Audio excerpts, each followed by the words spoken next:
So, thank you. Thank you very much, and thank you very much for inviting me to make the final speech at what's been a superbly organised conference, but also a very vital conference too. And I'm delighted, honoured to be following Steve and Julie, both of whom I worked with pretty closely for quite a long time and whom I admire greatly. I hope to draw together some of the themes that have emerged during the day to emphasise, by recent examples of government behaviour, how, whilst we have to look to the future, of course, we should do so in a spirit of anger and of outrage, and then consider what is to be done, both in the coming months and in the longer term. I begin by saying how great it is that this conference is being held in Manchester, which for outsiders like me is a great radical city with a great radical tradition. I say outsiders, although you can tell from my accent that I'm originally from the south of England. My grandmother on my father's side was a Manchester girl. Her maiden name was Goulden. She was the younger sister of Emmeline Pankhurst, who of course was a Manchester hero. I hope that will get me off to a reasonable start. It's downhill from now on. It's of course really appropriate too that this meeting is held in Manchester. It's not just coincidence that Access to Advice has put together in this city, it brought us all together to collaborate, I hope, faced with the absolute scandal of the social welfare law legal cuts. Now, I come proud to say I come from Leicester. I'm particularly proud this week to come from Leicester. It's not every city that finds the body of a king, a medieval king, every week. And I bring you this week's news. Some of you will have already, I'm sure, have heard of it, that the DWP have declared Richard III fit for work, following an Atos assessment at his Leicester address. Well, all of you will have followed the progress of the government's determination to decimate, if not destroy, social welfare law, from the green and white papers, from the 10% reduction, which we should not forget, in fees that came in, to the introduction of the bill, right through its process. And we've heard, haven't we, how the original bill had the power for government to take more out of scope, but not to put anything back in. Luckily, that's not there now. And also, of course, that there would be no legal aid for welfare benefits cases, even at the Court of Appeal or the Supreme Court. I mean, how absurd was that? That too has been altered. Now, in committee in the House of Commons, every amendment put forward by my colleague Andy Slaughter, by Yvonne Favage and Kate Green, who were also on that committee team, were defeated by whipped, united votes of the Conservatives and the Lib Dems. Sometimes the Lib Dems would conveniently keep away, but that would mean that every single amendment would be defeated. Just like that, matter of course. Same at report stage in the Commons, and Part 1 came to the Lords pretty well, completely unamended. Then to the Lords, and it was clear from the start that the House of Lords did not like this bill. In fact, I'd go further, it hated this bill. The truth is that the government, the Tories and the Lib Dems, have a majority unless Labour and the crossbenchers, as Steve was saying, vote together in numbers. Not just vote together, but vote together in numbers. The second reading of the bill in the House of Lords, the government received a complete roasting, with over 50 speeches. No one but the Minister, the famous Lord McNally, supported the bill.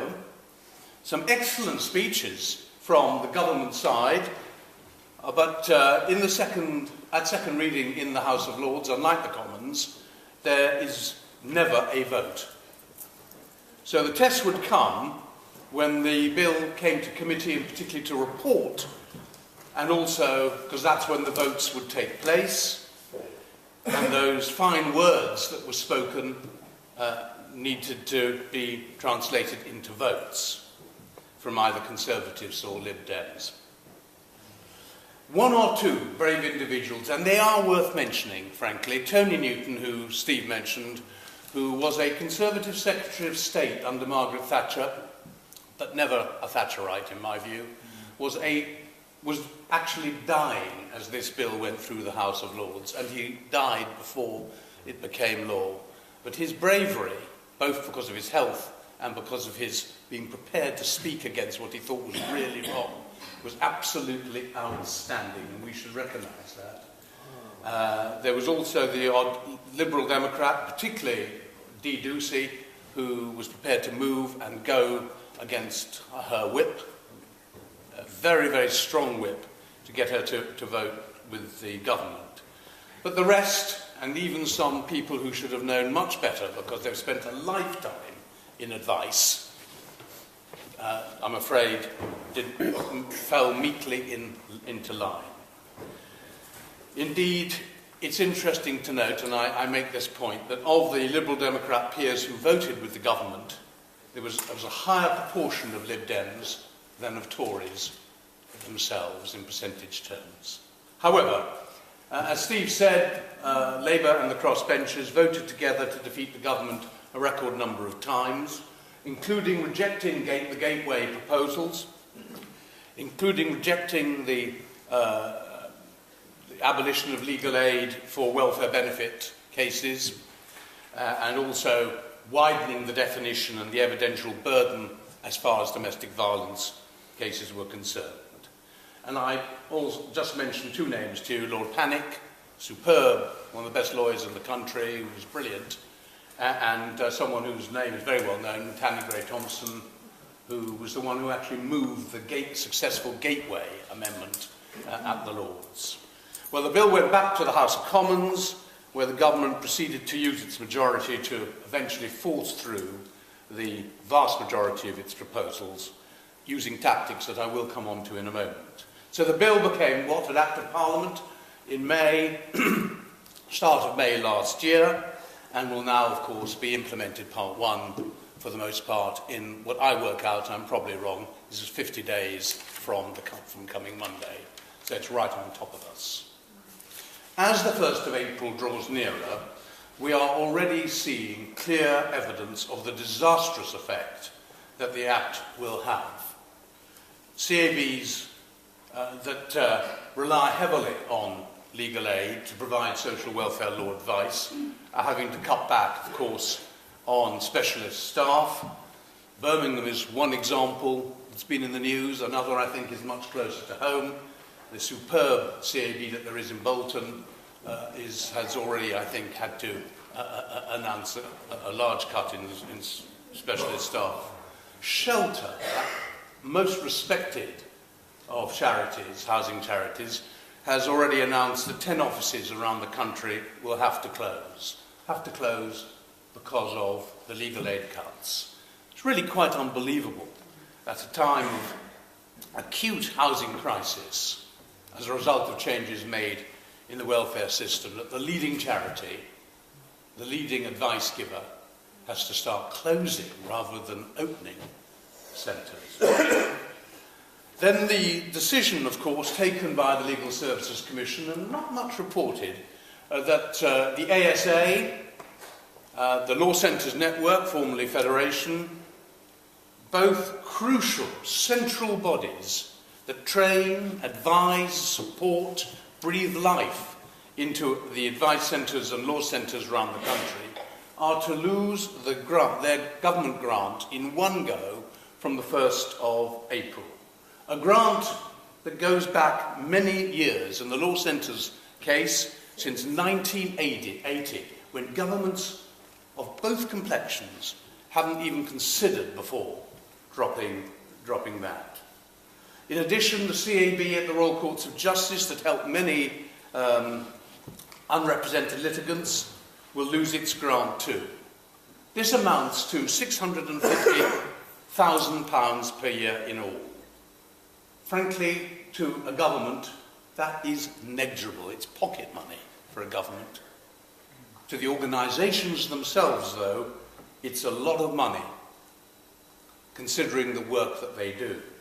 What clearer evidence can there be to show that the government mean to destroy social welfare law as we have known it by cutting off the head that feeds the body? No wonder when this was raised in the Lords, Lady Butler Schloss, who used to be president of the Family Division, was shocked. No wonder Lord Mackay, the ex-Conservative Lord Chancellor, to whom actually the advice centres owe quite a lot of credit, actually, was critical. And he asked in his own scholarly, legal way, to McNally, did he know any better value advice than that given by the not-for-profits? To which, of course, there was no answer. And to add insult to injury, the government attempted to defend this mean step by saying they wanted every pound spent to be spent on legal advice itself. This is the same government, we must remind ourselves, that has effectively taken legal aid taken social welfare law out of scope. So the government spend on it in any event is minimal. They know no shame at all, it seems to me. On that front, government has surpassed itself in another decision. And bear with me while I rattle on about this. When the bill was brought back to the House of Commons, following the Lords' defeats, there was a real danger for the government for a moment that it might lose on one of its principal objectives. And that was that there should be no legal aid for advice for benefit cases in the first-tier tribunal. Many of you will know the details better than me. So the then Lord Chancellor, Ken Clarke, to the House of Commons, Yvonne was there, offered a concession. That where points of law arose in benefit appeals at first tier, legal aid would be given for advice. And then he told the Commons he'd come back with a regulation which would put this into effect. And on this basis managed to prevent a possible humiliation for the government. Months later, in September, the MOJ produced a written statement which made it clear that they weren't going to anymore give legal aid for points of law at first-tier tribunals, but only where there were declared errors of law declared by the first-tier tribunal after the case had been heard. Don't ask me what that means. No one seems to understand what it means. But presumably there would be some people, extremely rare, who would gain by this second concession in place of the first. The draft regulation appeared, and we objected, saying it was a breach of promise made by Clarke. Parliament had been misled, and we asked for the regulation to be withdrawn and replaced by a more generous one, not a hugely more generous one, but a more generous one. On December the 3rd last, the Lords voted on this regulation. Now, you'll know that regulations of any kind, by any government, are very rarely defeated in Parliament. The legislation is contested, the regulations may be regretted, but there very rarely is there a fatal motion against them. In the Lords there was one on this, and the government lost. The last one they'd lost before this one was 2007, and before that in the year 2000. But here, the Lords were so offended by what the government had done, or rather not done, that it voted against the regulation as it stood. Now, what do you think should be the reaction of a mature, sensible government to a defeat in Parliament? Surely it would be to come back with a slightly more generous proposal, perhaps even keeping its original word made in the Commons months before. What has the government actually done? How has it reacted? It's reacted by saying it will now not put down a new regulation at all, even though that was what was clearly wanted by the House of Parliament that opposed the original regulation. So far from actually keeping its original word, they're now not even going to help those few people who would have got some benefit out of that second concession they made, merely out of pique. To say they're behaving like a spoiled child is to be a bit unfair to spoiled children. They deliberately let these people down, take no notice of what the legislature says, and behaved, I would argue, like some sort of third-rate dictatorship. Indeed, that's exactly what you see in third-rate dictatorships, the executive taking no notice at all of the legislature. It's an absolute scandal which should be pointed out. The government hope and trust it will go away. This is what governments of all colours do. They do a scandalous thing and then just hope time goes by and we move on to the next thing. And that's what they hope with this. But I hope you are as offended by what the government have done in this small area as much as I am offended by it, and that you will pass on that this is how the government have responded to this particular issue. So the act and all that has happened since drives us to a conclusion that the government hasn't just picked on social welfare law by chance, as it were, shut its eyes and taken social welfare law out of the box. This is a deliberate attempt to ensure that the poor and the marginalised, many affected by, of course, the austerity that we live under, and by the welfare reforms in particular that are about to come in, that those people will find it difficult, probably impossible, to gain access to justice. The word I've used before to describe what Part 1 of LASPO represents is wicked, because that's what I believe it is. This, of course, makes us angry. It also should make us determined that not only must we go on opposing the measure, but we must ensure the continued survival of social welfare law and eventually the restoration of a civilised, decent, durable system. Durable is a really important system that can't be destroyed as easily as this one has been. Lots of thinking is going on already, clearly, and I've heard much of it today and outside. The Low Commission that Steve talked about is really hugely important. A serious, objective look at the future.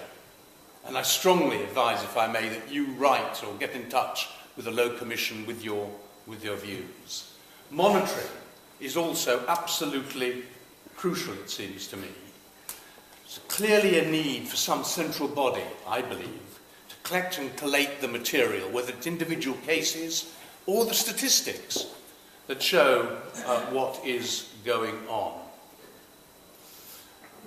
I believe both the bodies that ran the campaign against LASPO from outside Parliament, Stand Up for Justice and Justice for All, were excellent campaigns. I really do believe that. Of course, there were mistakes, and of course nothing worked absolutely smoothly, but they did a tremendous job.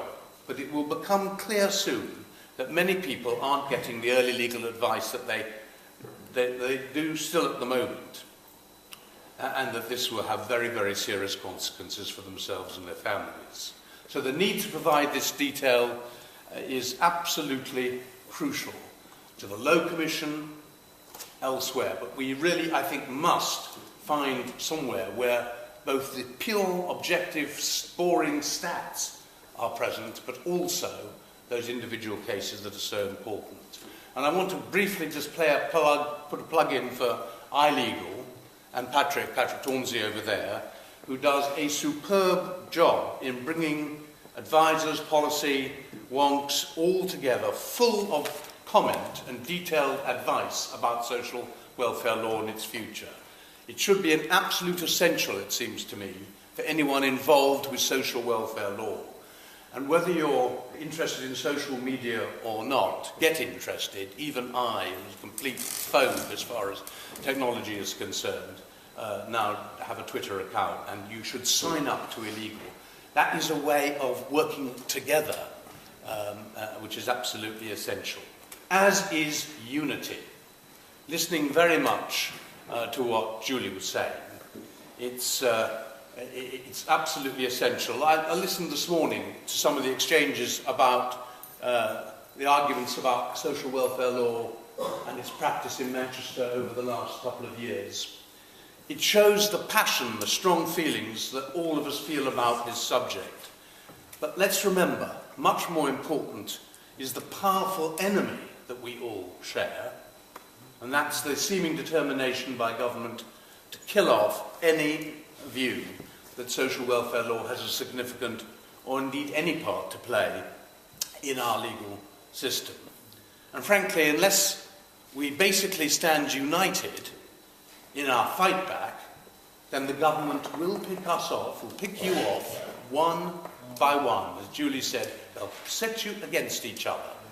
And that is a well-known tactic by the powerful. So you need to know that friends will be often those you argue most with. The enemy is the one who will not even engage and who exercises the real power.